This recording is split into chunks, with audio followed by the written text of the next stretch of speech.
Welcome back to Talking Point Tuesday.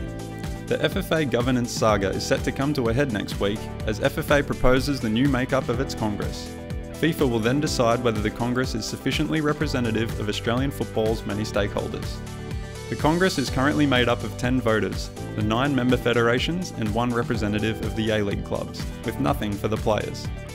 But of FFA's revenue, around 72.5% is generated by the A-League and around 12.5% by the national teams.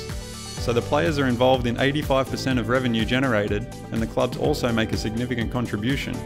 Much more, they argue, than they recoup through the annual club grants. So there's an obvious asymmetry between those funding the game and those steering it. If we picture Australian football as a bus, the players and clubs are paying for most of the fuel, but are effectively passengers with zero say in the direction of the journey. Everyone agrees change is needed. The question is, who should get what share of Congress voting power? Under the current model, 60% of the votes are needed to elect an FFA director, so the member feds clearly exceed what we'll call the power line.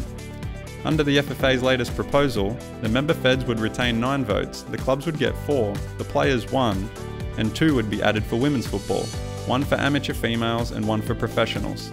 In practice, the so-called community women's representative would be aligned with the member feds, and the professional representative would be split between the clubs and the PFA.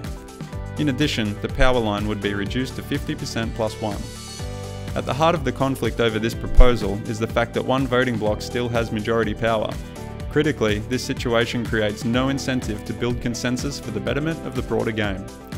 Our preferred model would see the professional players and clubs' half votes for women's football turn into full votes, which would be a move in the right direction, to be advanced by the addition of more stakeholders in future.